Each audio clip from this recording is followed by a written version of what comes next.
आज Doubtnut app download करें। Doubtnut पर अपने सभी गणित, रसायन विज्ञान, भौतिक विज्ञान और जीव विज्ञान के डाउट्स का करो सफाया। बस प्रश्न की फोटो खींचो, एक ही प्रश्न को क्रॉप करो और तुरंत वीडियो सोल्यूशन पाओ। अभी डाउनलोड करें।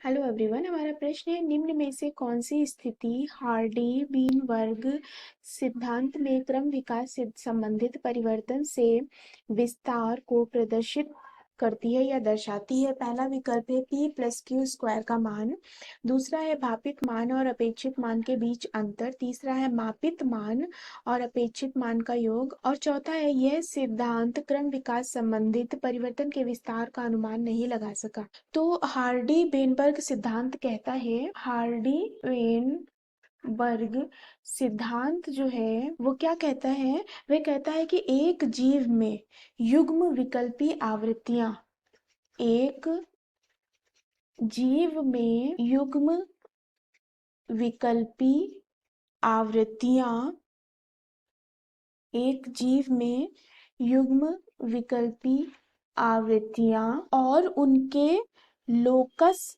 सुस्थिर होती हैं।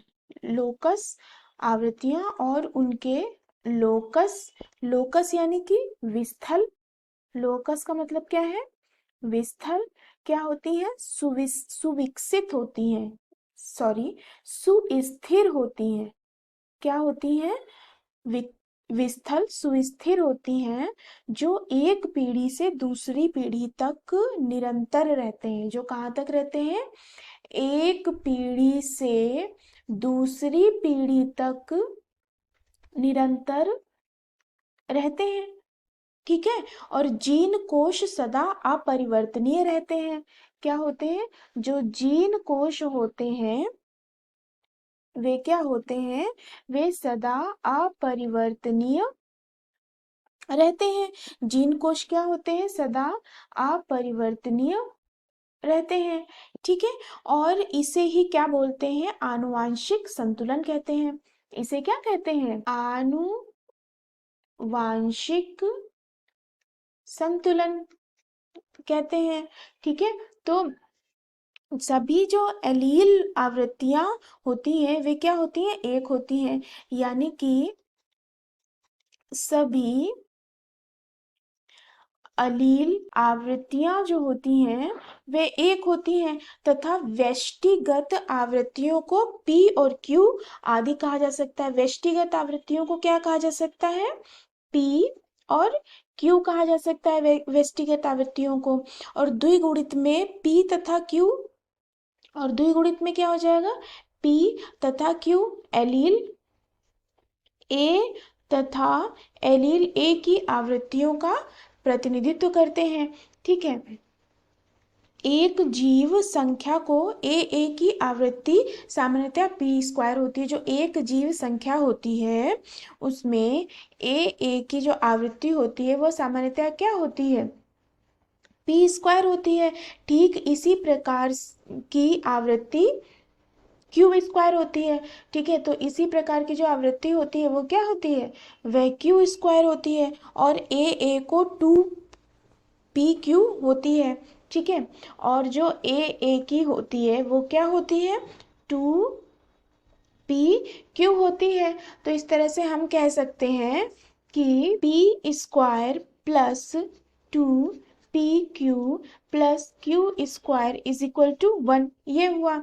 अब इसे हम p प्लस q का होल स्क्वायर की द्विपदी अभिव्यक्ति की तरह से भी देख सकते हैं। ठीक है, तो ये ठीक यही एक नापी गई आवृत्ति होती है जो अपेक्षित मान से भिन्न होती है।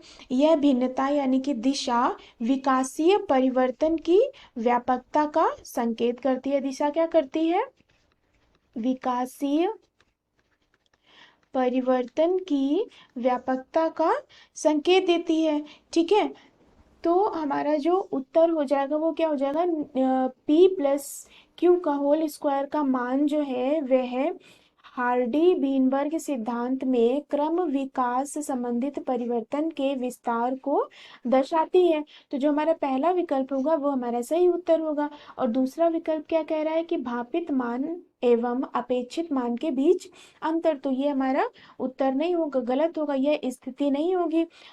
तीसरा विकल्प क्या कह रहा है, मापित मान एवं अपेक्षित मान का योग, तो ये भी स्थिति नहीं होगी। और चौथा विकल्प क्या कह रहा है कि यह सिद्धांत क्रम विकास संबंधी परिवर्तन के विस्तार का अनुमान नहीं लगा सका, उसने अनुमान लगाया, तो ये हमारा उत्तर चौथा विकल्प भी नहीं होगा। तो जो हमारा प्रश्न है वह उसका उत्तर क्या होगा, P प्लस क्यू का होल मान जो है वो हार्डी वीनबर्ग सिद्धांत में क्रम विकास संबंधी परिवर्तन के विस्तार को दर्शाती है। आशा करते हैं कि ये उत्तर आपको समझ आया होगा। वीडियो देखने के लिए धन्यवाद। कक्षा 6 से 12वीं से लेकर नीट, IIT, JEE वो एडवांस के लेवल तक 1 करोड़ से ज्यादा छात्रों का भरोसा। आज ही डाउनलोड करें डाउटनेट ऐप या व्हाट्सएप करें अपने सारे डाउट्स 8400 400 400 पर।